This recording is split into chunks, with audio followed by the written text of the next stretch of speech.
Time, Friday night, when a group of old broads get together to talk about their week in business.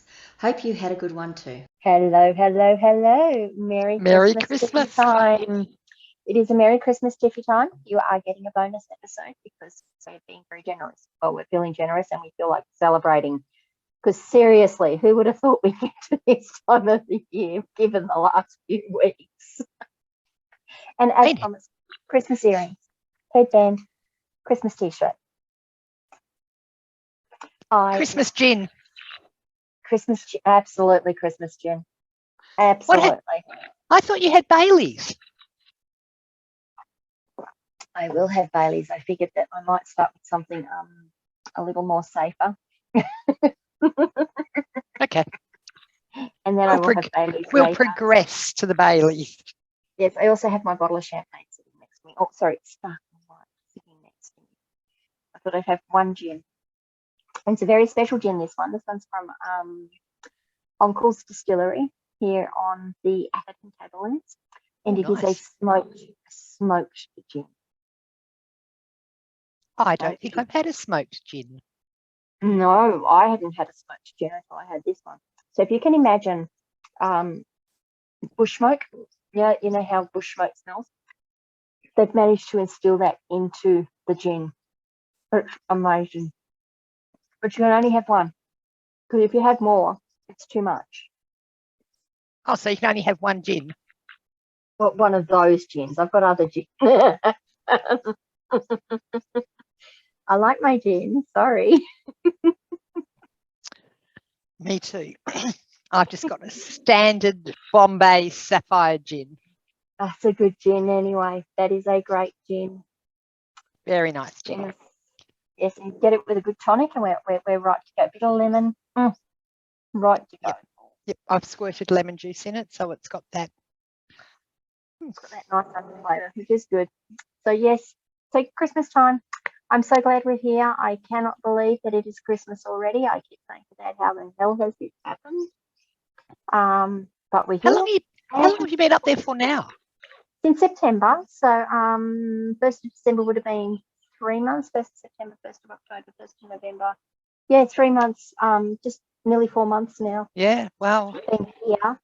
I've been gone from Canberra for 4 months, 5 months, because I left it in the beginning of August. And I get to go, well, not home exactly. I get back to go back to Canberra in a couple of weeks for a couple of days, and then I'll be back up here again. Oh, so it's pretty good. It is being really good for me up here. I'm, as you know, I've been losing weight and getting fit and getting very tan. And that's all because, A, it's a lovely area, and B, the weather. The weather is just really conducive to being able to get out and do things and not have to worry about, now, is it going to rain? Is it going to be too hot? It's going to be too cold. If it rains, I don't care really, because it's so warm that I'll get a bit wet, and then I can get dry and be warm again, go and have a shower. Speaking of rain though, before we get into the episode, we decided to go up to Inner Hot Springs last weekend. And we got there. So Inner Hot Springs, for people who don't know, is actually a location up here. It's just 20 kilometres that way. I don't know what way that is. Probably west more than anything from us. And it is a hot spring. The water that comes out of there is an artificial hot spring. The water is hot. You can go down to the creek or the river and get into the boiling hot river. There have been people talking about having their feet scalded getting into it. So we don't tend to go down to the river because I don't really want to have that experience. But they put a set of pools up that you pay $10 to get in. You can spend as long as you like in there. They've got 6 pools, 3 outdoor and 3 indoor. Oh, how beautiful. When we would go up in winter, because I was up here in April, so winter, we'd go in the indoor pools because it'd be raining and it'd be a bit inclement. But since I've been up here, we've mostly stayed outside. It's just lovely. And there's 2 warm pools outside, and what they class as a ambient temperature pool. So we were in the ambient temperature pool. This is all going somewhere, I promise. In the ambient temperature pool, and I'm looking at them going, they're probably in for a storm. Oh boy, were we in for a storm. We were in that pool for about half an hour as the rain pelted down on us, which was fine because the water was really warm and it wasn't all that bad, but the rain was so cold. And we're in there for 30 minutes going, okay, well, this is an experience we don't want to repeat. Because I mean, this will be a great experience, you know, being out in nature. We went inside after that and got warm again. We were both frozen through. Not frozen. Our claws were cold though. Like it's actually quite interesting how cool you can get. Yeah. So that was my experience last weekend. Not what I want to repeat. So if it looks like it's going to rain, I'll probably be inside. I won't stop swimming is the point. There was some beautiful pictures I saw from, I think it's the Tablelands, of the pristine pools and oh, there's waterfalls everywhere. Yeah. Here. Beautiful. I'll share some of my photos with you that I've taken of the ones I've done around here. They're beautiful, and there's some you can actually get down to swim in. I haven't been down there yet, but I have swum in the river just up from where we're staying, Archer Creek. It was just so lovely, just beautiful. So it's not things you can do in Canberra. Yeah, our rivers tend to be a bit not so. Oh, some of them are a bit clean, but yeah. No, most of the rivers around here are clean. There's a couple that get muddy. They're not dirty, but they get churned up. Yeah. But the river down here was pretty much you could look in and see the bottom of it. Yeah, that's nice. There's another swimming hole that we went to go down to, but there was lots and lots of people there. We'll come back later. We'll go do that. I did have to go and get a pair of shoes that I could wear because there's rocks and stuff on the bottom. So trying to get purchase in bare feet is really difficult. Yeah. I did go to get the neoprene ones, but I couldn't get my fat feet into them. So I ended up just getting myself a cheap pair of Croc knockoffs, which are fantastic. They work just perfectly well. And they stay on my feet, which is what I want. Yep. And that's all you need, as long as it's just putting that thing between you and the slippery rock. Yeah, and it just gives me a little bit more purchase if I put my foot down. I'm not worried that I'm going to put my foot on something sharp but it's beautiful up here, honestly. I will share some of my photos of the waterfalls and stuff. We will be getting out, of course, and doing more because there's just so many places you can go and walk. But yeah. So there you go. That was last week. I got to sit in the water in not quite a monsoon rain, but yeah, we were getting up there. A tropical rainstorm. Oh, there you go. So let's get on. I think you've got some good news to tell us, don't you? I have. I've been applied, I don't know, probably 6 weeks ago to get on this SEE program, which used to be the old NEIS scheme. Mm-hmm. So it's a program, whereas the old NEIS scheme was a little, I guess it just paid you money for a certain amount of time. This one is you get access to some really serious business coaching, drawing up business financial plans, and I had to draw up both a 2-year financial plan. I also had to draw up a written business plan as to where we were going to go and how we were going to get there, and that in itself was interesting. And I don't know that a lot of people have actually had the chance to actually do that. Because when I'd agree with that. Because when I first got the document, I nearly died. It was like, oh my God, I can't do all of this. But when you actually just get into it and do it, it teases all that stuff out of your head. So, and that was really interesting. I think the other really interesting thing, or one of the things that came out of that was interesting for me is if you have a look at virtual assistants over here in WA, there's nothing under $65 an hour. Really? Yep. Oh, isn't that interesting? I'm glad you've come to that realization. So when I had a look, we had to look at 3 of our competitors. So one of the competitors I looked at was a VA agency out of Western Australia that employs Philippines. So it's all offshore. So that was one I looked at. That was incredibly cheap. Imagine. But I guess it's the same story that I always say, that they don't have insurance, they don't speak our language, they don't have they don't do they don't do the same things the way we do. And even like writing emails, you really need to check, because lots of our joining words are missed out because they're not actually in their language. Well, if I can just interject there too, I mean, and I'm don't want to bag offshoring No. at all, but the point is that you're not getting, well, you generally don't get someone who has a lot of personal initiative. They do need to be micromanaged. And that's my own personal experience. And I've worked with a lot of offshore contractors. And I love them to pieces. They work so hard. They really, really do. But they do take a lot of management. And if what you're trying to do is reduce your management overhead, that's not the way to do it. No. And I'm sure they have their place, but I'm also very big on Australian VAs, because I believe that it's an industry I believe in. And I think the further we move through and away from COVID, and we're just showing we're leading the world on how to do it, really.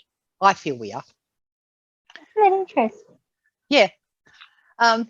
There are lots of VAs in other countries, but we have a significant amount of VAs over East, not so many in Western Australia. Yeah, that doesn't surprise me, but Western Australia is kind of like that. We're a little bit behind. To the rest of us, you like another country. Just a little bit. But the ones that I did have a look at, the cheapest one I found was $65 an hour. And then I found, but when I went through, her website was beautiful, was very pretty. And she's obviously very talented, but it was also, it's not a website you would send a tradie to, or a,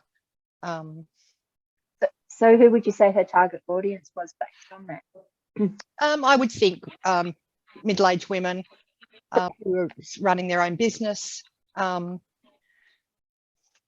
She had lots of HR experience, lots of different admin, but our skill set again was very different. And I mean, that's the beauty of the virtual industry, isn't it? Very much so. You can have one set of skills and someone else can have another set of skills, and yeah, you might feel like you're in competition, but you're not really. I don't feel that she's my competition at all, because I'm going for a totally different market.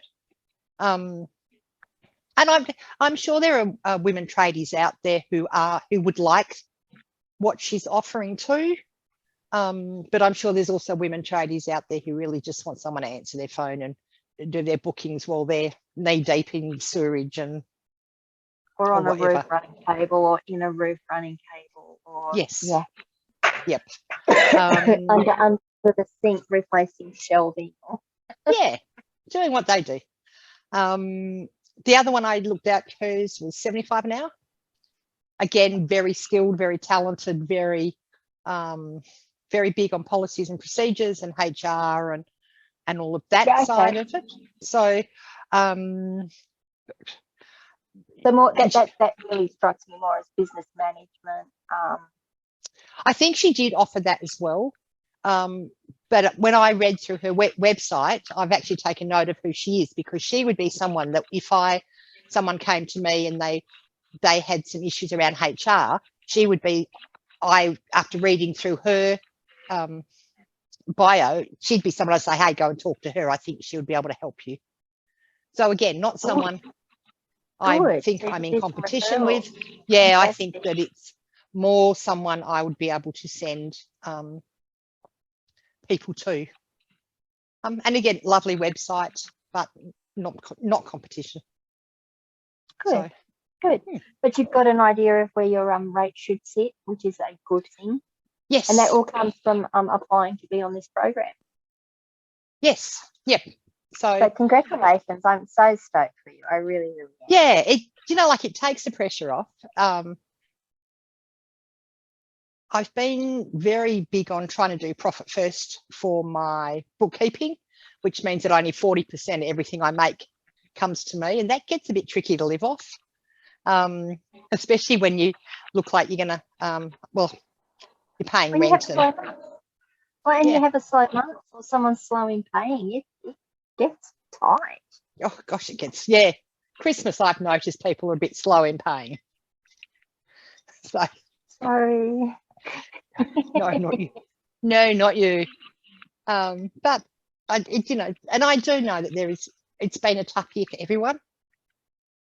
So I know it's been a tough year. So, but I enjoy the people I work for too. So that's really nice.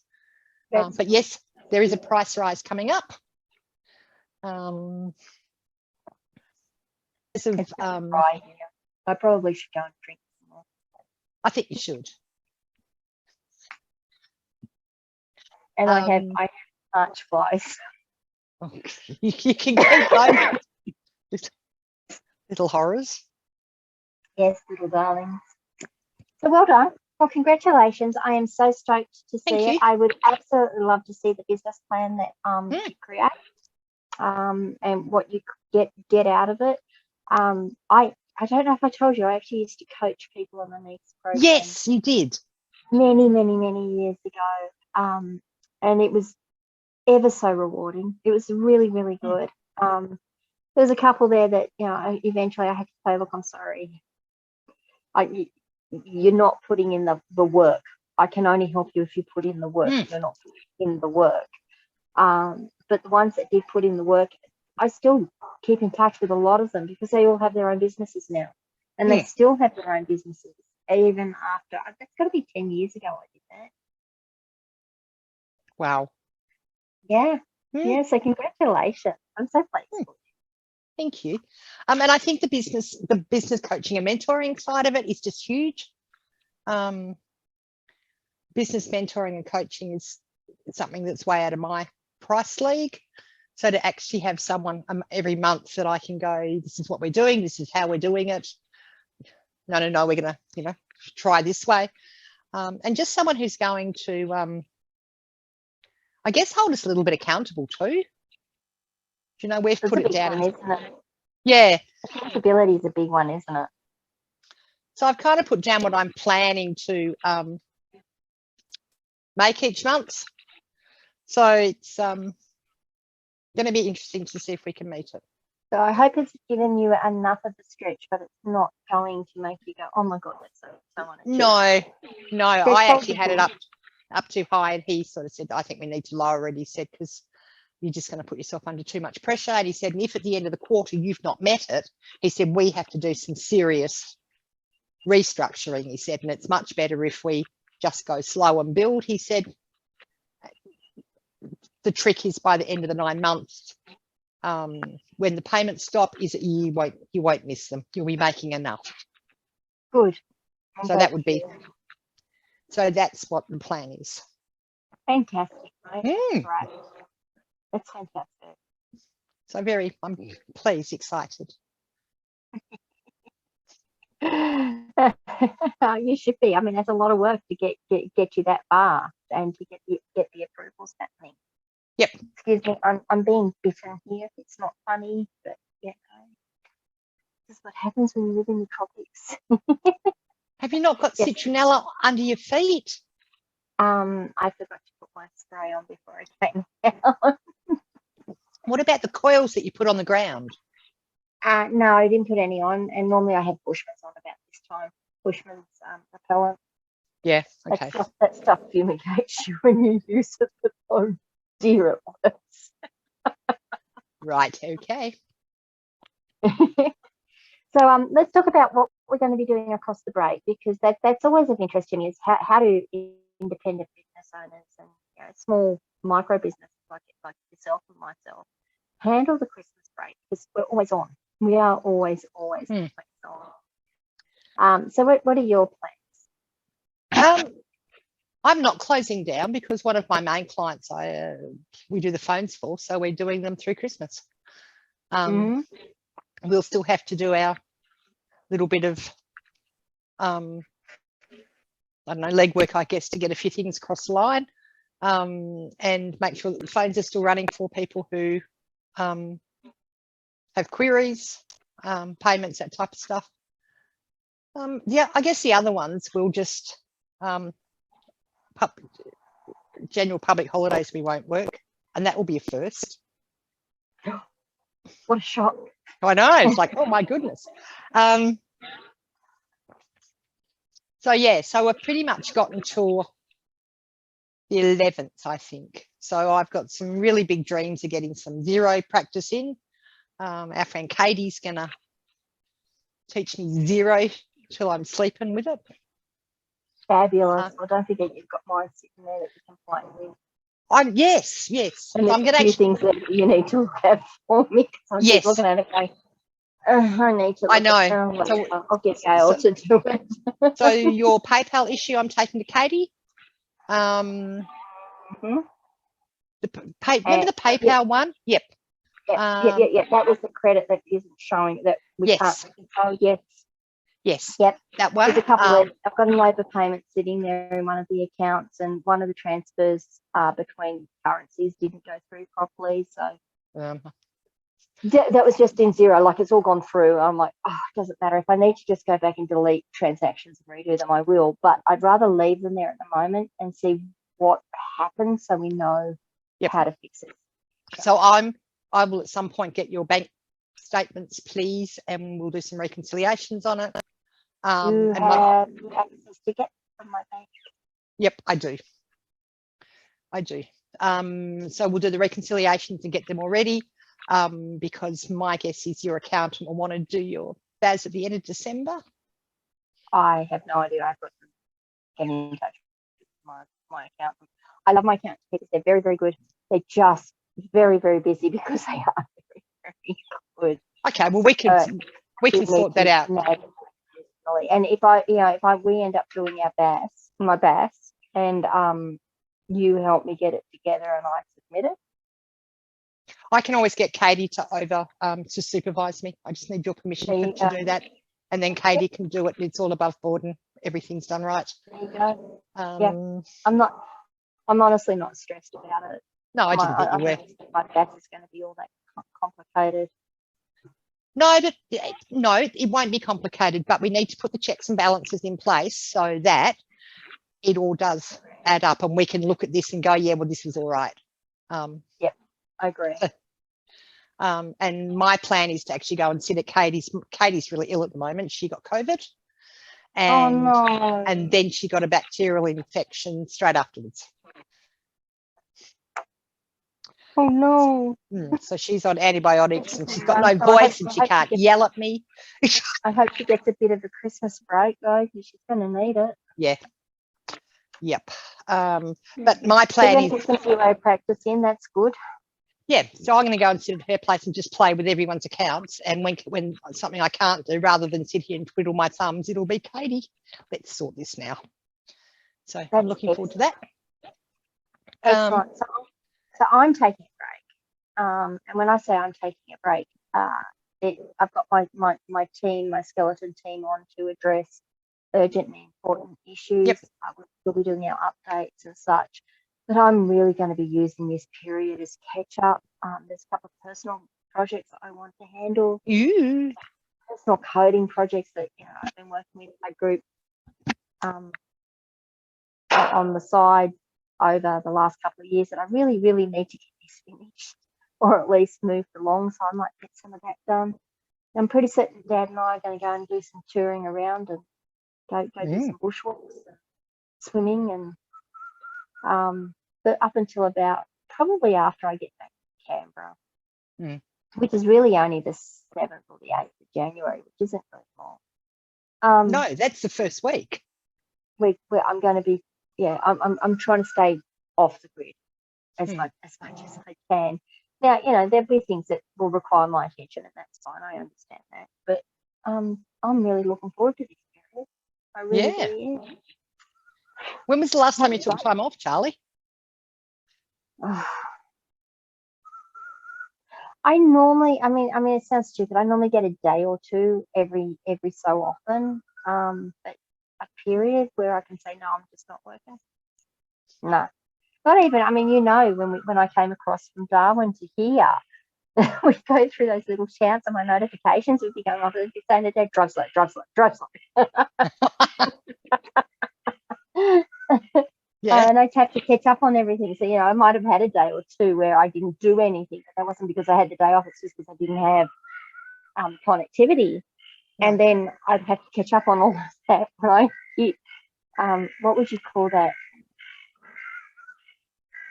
Somewhere that isn't or outback or. So yeah, I don't know really when the last time I had a really, really good break was. Good. Certainly our trip to Green Island was wonderful, but that's 2 days and a night. It wasn't really a break. It was enough. Yeah. But your phones will be covered and we'll keep an eye on the emails for you. So See, and anything drastic happens, we'll be and fine. people know where to get hold of me and can get hold of me if they need to. That's the wonderful thing about it. So I guess the other thing I wanted to really talk about, it's just sort of come to mind is, we've been speaking for a couple of weeks about all these things, and I put out my news. Oh, sorry guys. That was a big bloody mozzie. I feel like doing the whole Jaws thing, I can't even think what it is now. Sorry. Because it's this Jaws under the. So I put together my newsletter a couple of weeks ago and sent that out, and I picked up more business as a result of just sort of talking about the stuff we've been talking about and the things that I can help with. And someone contacted me the other day and said, "Oh, can I do this? Can I do that?" And I said, "Yes, you can, and I'd really like to do this, this, and this for you." Like, "Oh yeah, you're more than good to do this." One moment. Never go to the tropics without your Bushmans. This is not a paid advertisement. Aren't they the little things that chase the little people that chase the Coke bottle? The Bushman. Oh goodness gracious! The gods must be crazy. I haven't seen that in years. No, this is Bushman repellent. So much better than Aerogard. And now I put it on my leaf. Hopefully, let's see where else they find.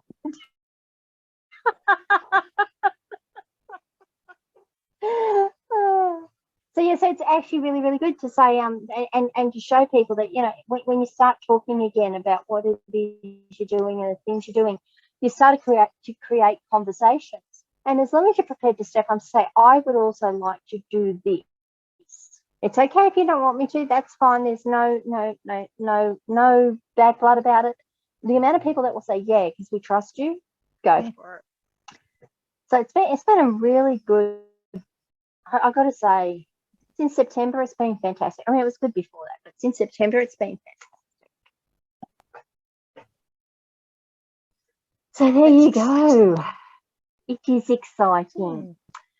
And one of the things that I'm hoping to do over the couple of weeks is that answering phones, but I'm hoping by about 12 or 1 o'clock it'll be quiet, because it will be like 4 o'clock in the east, and then I can sneak out and do some beach stuff. And you put some purchases in today, didn't you? So you can go and do some beach stuff. Yeah, and the kids are at Rockingham on the beach, so I'm still trying to get a flatter unit, which is definitely a problem, but we're trying. No, keep trying, mate. It'll happen. Just as I kept, as Dad and I both saying, I kept saying to Dad, and he kept saying to me, the right opportunity will present itself when it presents itself. Yep. And until then, you're probably not ready for it. Oh, thanks. I know, but I if you take that kind of view, it's like when it comes up, you'll go, yeah, that's the one. That's for me. Yep. That's the one I want. Yep. And I've it had will a look just happen for you. Had a look at a couple of units, and they're so very tiny. So very tiny. If you're going out to work and coming home, that's one thing. But when you actually want to put an office, And Well, no, your office ends up being your bedroom or your living room, or yeah, you can never get away from it, and that's actually something that, yeah. I mean, you know that for many, many years, my office was my bedroom, I do. and that was tough. Like, just the day I moved my bedroom into a bedroom and left my office where it was, that night I slept so well because it wasn't in the same room as me. Yeah. So anyway, I know you're right. I'm impatient and I want to get there. I've decided that's where I want to be. I want to. That's good. But just see, the other thing I do is I say I always look for opportunity. So I'm always open to opportunity when it knocks, because if you have that kind of mindset, it makes such a difference. Yes. But I now have a 2-year-old who's now decided that Nan should be you need to live here now, Nan. Oh, that's lovely. I know. Remember, did I tell you that Jade would just hide and scream every time I you saw did her? actually. Yeah. Yeah. Well, the whole time. Isn't that lovely? Yes. Dad, Nan should live with us. And poor old Pete's going, it's 7 people in a 2-bedroom. No. It's not just that. I don't want to live with my mother-in-law. Yes, I'm sure there was that. Pete and I have lived together before. If we had a big enough house, it works lovely. But yeah, look, honestly, I get it. Yeah. I get your kids not wanting to live with their no. parents. I lived in my daughter's house for years. I get it. But as I said to Meg, it's not only that. Jade's now 2, coming up 3 in March. She's almost at the age where you can come and spend a night with Nan, so that she actually, you know, like her and Gracie could come and spend a night and sleep and watch movies all night and that type of thing. And that would be nice to start that, because I've not had that with those kids. So, and that's what I miss about not being near Morgan's girl. Not being able to just sort of take her for the day and go and do something. The days I did take her, and we went to the zoo and we cooked and we did things. It was awesome. Yeah. But it is what it is. So I'm sure it'll happen, and I'm just being impatient. It will. I have utter faith that it will happen for you. Yeah. There you go. Well, mate, I think I need to go and get myself another drink. So why don't we wish everyone a Merry Christmas and a Happy New Year? And we'll wish them a Merry Christmas. Maybe we'll wish them a Happy New Year. I think we should do one next week. I think that it. We'll see how we go next week. If it's not next. Oh, it'll have to be next week. We're going to do a New Year's thing. Yes, okay. Yeah. We could actually do it New Year. We could do it on the Saturday if we wanted to. I mean, given that my whole New Year's is generally, what time is it? Can I go to bed yet? What did Megan say to me? Oh, we'll do the fireworks on New Year, but we're doing the kids' version at 9:30, Mum. Good on them. Yeah, good on them. That's fantastic. So, I mean, I've got to say, I know from a very young age, I was like, it's like, I'm done. I don't need to see the new year in. I used to love New Year. Now I'm just kind of like, oh, can we just go to bed? I'll wake up tomorrow. Right? Yeah.